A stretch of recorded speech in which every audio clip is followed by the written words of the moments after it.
few years ago, I tracked down my biological mum and my stepdad. I don't even know if I know why. It was something to do with, like, I don't know, taking some power back from them.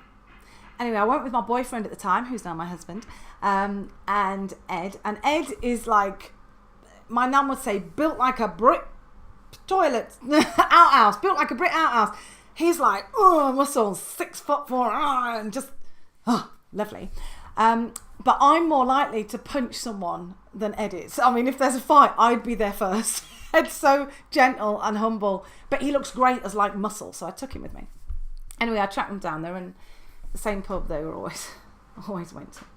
And as I walked in, my stepdad saw me and saw Ed, and that was the bigger fear register, and then looked back at me and started to get up going, no, I don't want to listen to you, I don't want any trouble.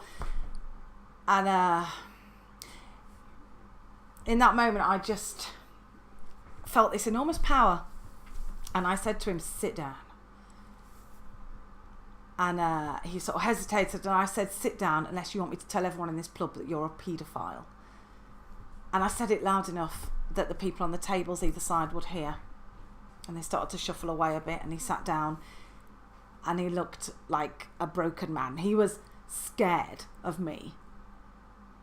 You know, 30 years before that, last time I seen him in court, I was a young girl and I was terrified, and he was in his prime, and now he's an old guy and he's weak and scared, and I'm strong and young, and I've got a big black man next to me,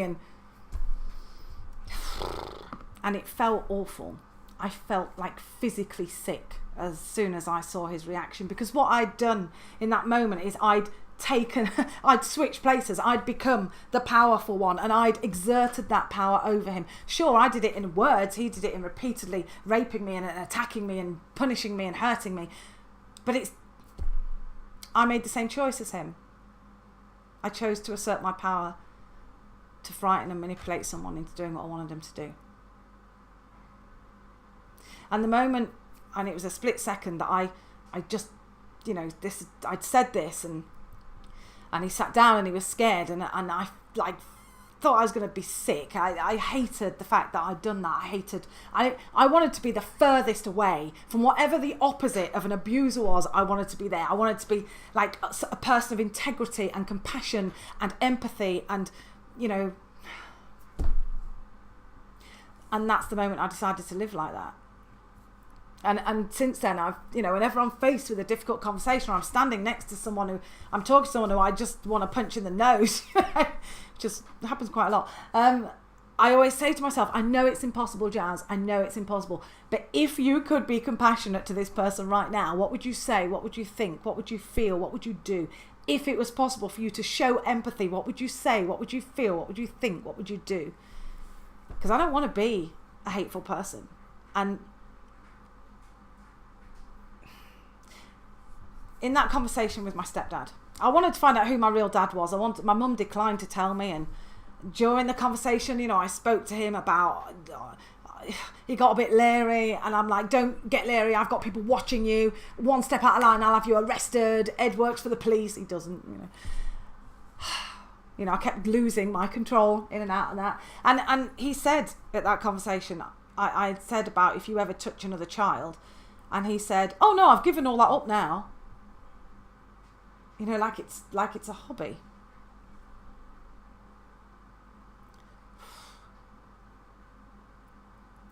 And in that conversation with my stepdad, I forgave him and my mum, because I was tired of being tired and sick of being sick, and hearing their voice in my head the whole time about how I was not good enough and cheap and worthless and guilty and an imposter and ridiculous and stupid and pointless as a human. And every decision, every relationship, every job, promotion I got, every team I led, it was there the whole time. I'm just trying to turn the volume down on this voice. They're living in my head rent free, and enough.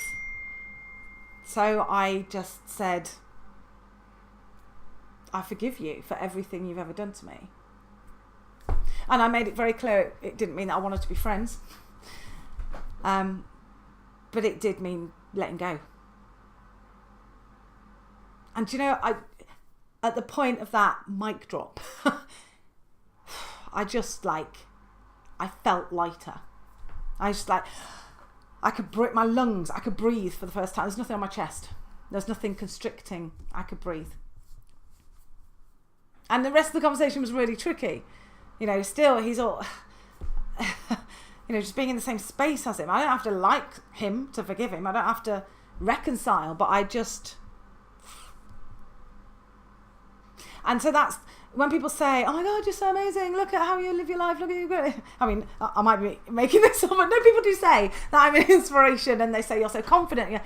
It's not that. It is not that. It's a choice. It's a decision. There's no difference between us. It's a choice. I wake up every morning and I choose to live like this. And before I forgave my stepdad, it was a choice I made with complete, oh gosh, with fear and with anguish and anger and exhaustion. And I gave everything towards trying to be who I wanted to be. And it just, but I wasn't underneath. And it's just like this 2 lives I was living the whole time.